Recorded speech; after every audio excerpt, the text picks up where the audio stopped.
Good evening. How are you? Good. You know, I came all the way from Helsinki, Finland, to New York to tell you about the virus that is infecting our school systems and killing our schools. So, just about 10 years ago, against all the odds, Finland was ranked as a top-performing education system in the world. And this was quite surprising to many because we don't have a kind of a competitive education system with the private schools and standardized testing in Finland. We rather have a publicly financed school system that is providing equal educational opportunity for everybody free of charge. And we put teacher professionalism, equity before anything else. And that's why many people didn't really understand how is it possible that a country like ours could beat everybody else. Now, when I travel around the world, I often ask people what comes to mind when you think about Finland. I don't know how many of you have been there. Can I see a show of hands? How many have visited Finland? Not too many. But you know, one of the pictures, the images that people have is something like this. You know, it's a country of snow and ice and sun rarely shines. Sometimes people tell me that maybe this is exactly the reason why young people, children are learning so well in my country, because there's nothing else to do. You just go to school and come back and do your homework. But Finland is also known for people who are not very talkative, and that's why offering an opportunity to a Finn to give a TED talk is like an oxymoron. You know what I mean? We don't really like to talk too much. And you know, one of the stories that you hear if you have a friend from Finland or if you come to Finland is about a couple who had been married for a long time, 25 years at least. One day the wife came to her husband and said that, honey, why don't you ever tell me these sweet things that I hear American and English men tell to their wives, like I love you and such things. And this Finnish man said that, do you remember when we got married 25 years ago? And she said, of course I do. He said, and I told you that I love you. And she said, yes, I remember that. Then the man said that if I change my mind, I'll let you know. But you know, Finland is also known because of the social equality, innovation, and high tech. Angry Birds is one thing coming from Finland. Did you know that? Yeah? How many of you have Angry Birds? Yeah, quite a few, okay. A couple of months ago, the United Nations also ranked Finland as one of the happiest folks in the world, together with Denmark. A couple of weeks ago, I was speaking in a country where people have serious problems with their education system, and I said that Finland has angry birds and happy people. And you know what the reply was? That we have happy birds but angry people because of this. So this, you know, putting into this context the story of education is quite difficult to understand what's happening there. This is my grandfather. About 98 years ago, he left Finland like many other people. He came here to New York and became American citizen. He went to war. And one of the memories I have from my grandfather is his appreciation for American education. You know, one of the things, I could actually mention three things why Finland is doing so well. My presentation is not so much about this, but let me mention three things why Finland is doing particularly well in education. One of these things is related to my grandfather, really. we have always been open to learn from other countries. The United States has been one of the great inspirations for Finland, and we have been learning many things from your school system, from your research institutions and practitioners as well. So this openness to learn has been one key. The second thing is that we have never wanted to be number one. In Finland, we have put the principle of having a good public school for everybody, all the children, as a priority before trying to beat everybody else. And then thirdly, we have taken teachers seriously. In other words, we require that everybody, each and every teacher must have a master's degree. We respect them, we give them autonomy in the school, and pay them well. So these are some of these things.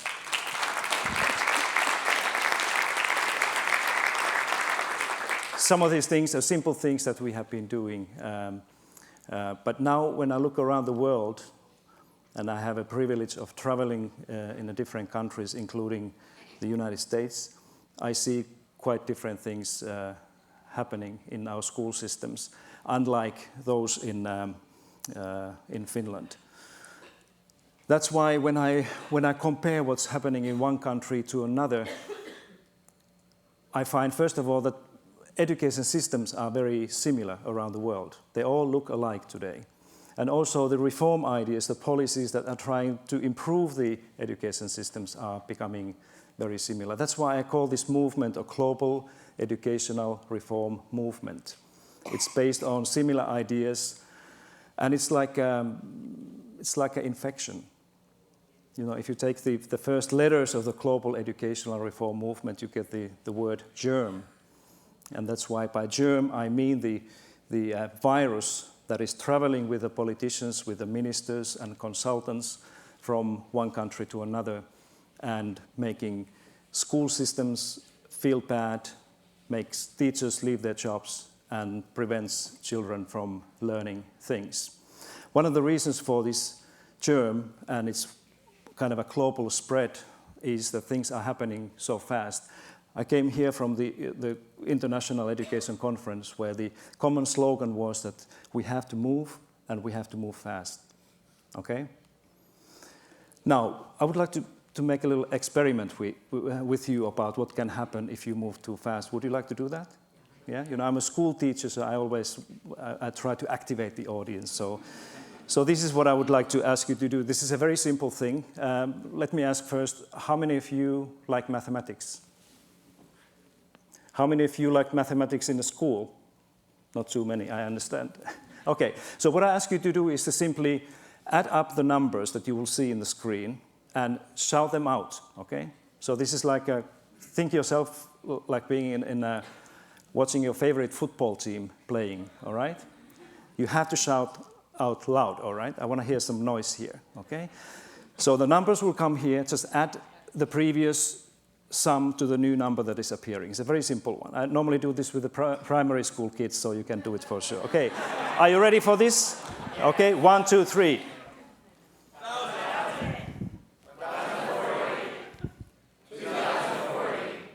Now, you can do much better than this, all right? This is New York, all right?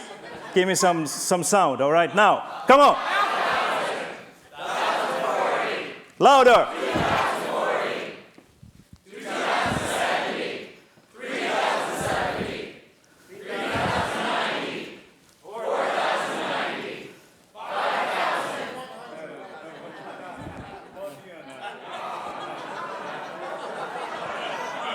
All right, so how much did you get? How many of you got 5,000?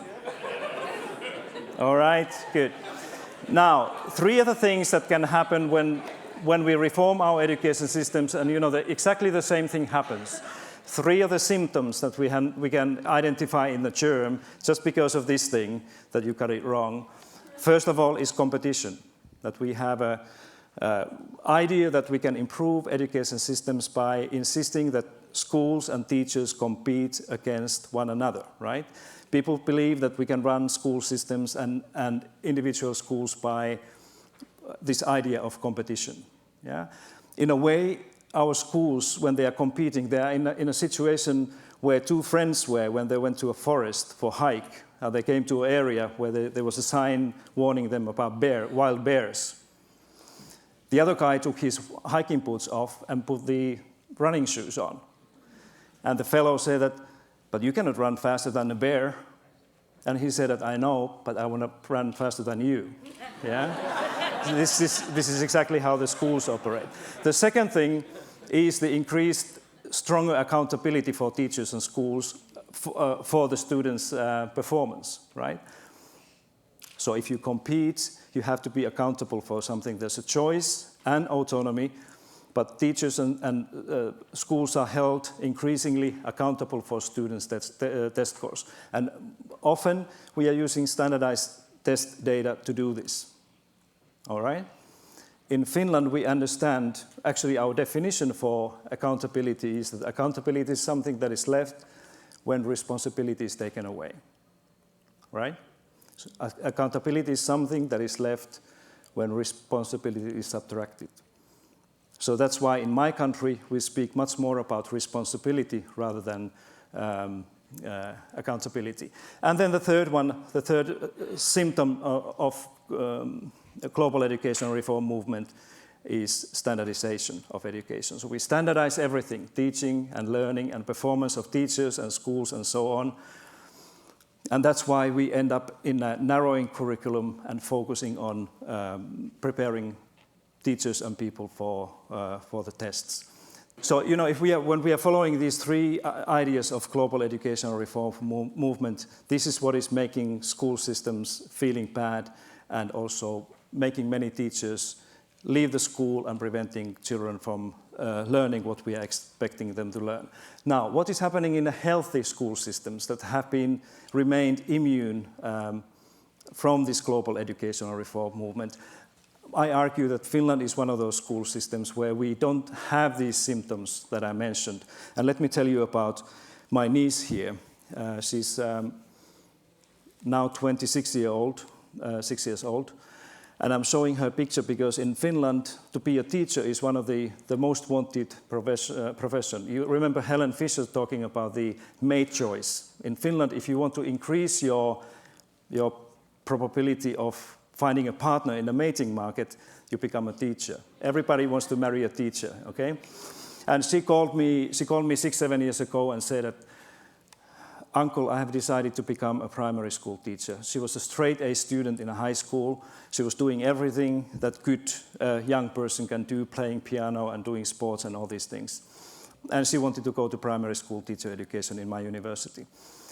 She asked me, what should I do? And I said, nothing, just go there and they will take you because you are just a perfect person for being a teacher. 3 months later, she called me in tears saying that they didn't take me. And I said, what happened? And she said, I went all the way to the final panel where the professors were interviewing me. And I said, well, what was the most difficult question that they asked? And she said that they asked me, why are you here? Why do you want to be a teacher? And I said, what did you say? And she said that because my mother is a teacher and my uncle is a teacher and my grandfather is a teacher and I love children. And that was not enough because they wanted to know what is her deeper drive for becoming a teacher.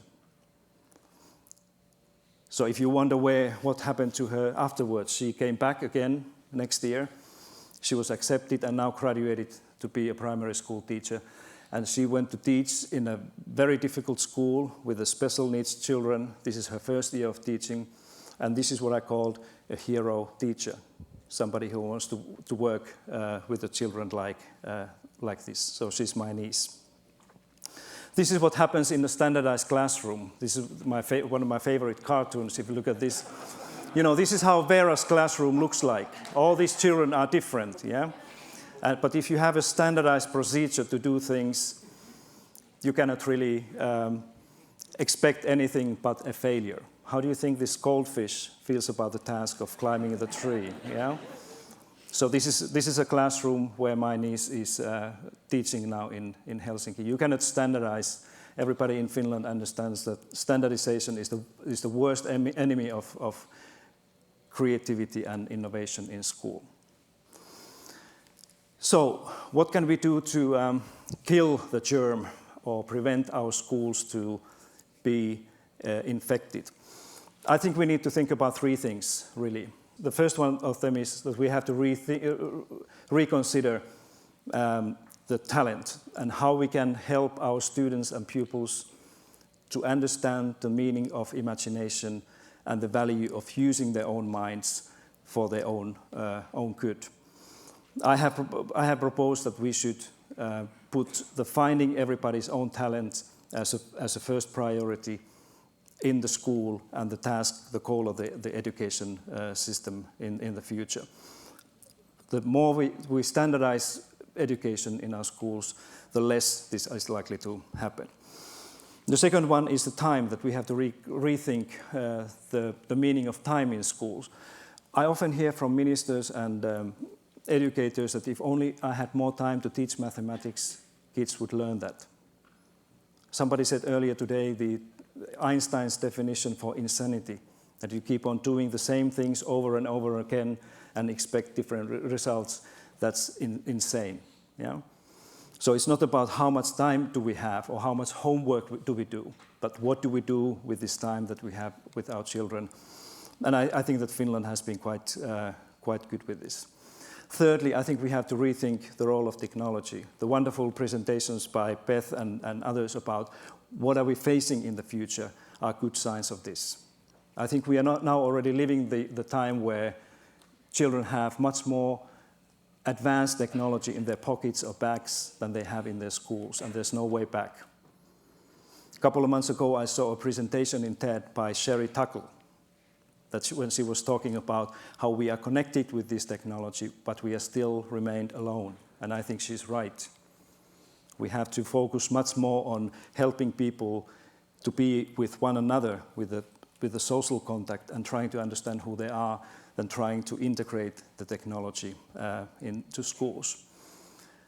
45 years ago, in this city, Dr. King was talking about the necessity to stop the war. And he said that time comes when silence is betrayal. When I look at education around the world, I think the time is now. We have to stop blaming teachers and schools for something that is beyond their control and reach. I think confrontation is not a solution. Lessons from Finland show to us all that none of these things is outside of our reach. But whether we do this or not remains a moral question. Our future depends on our action today. So I invite you to join this movement with me. Thank you.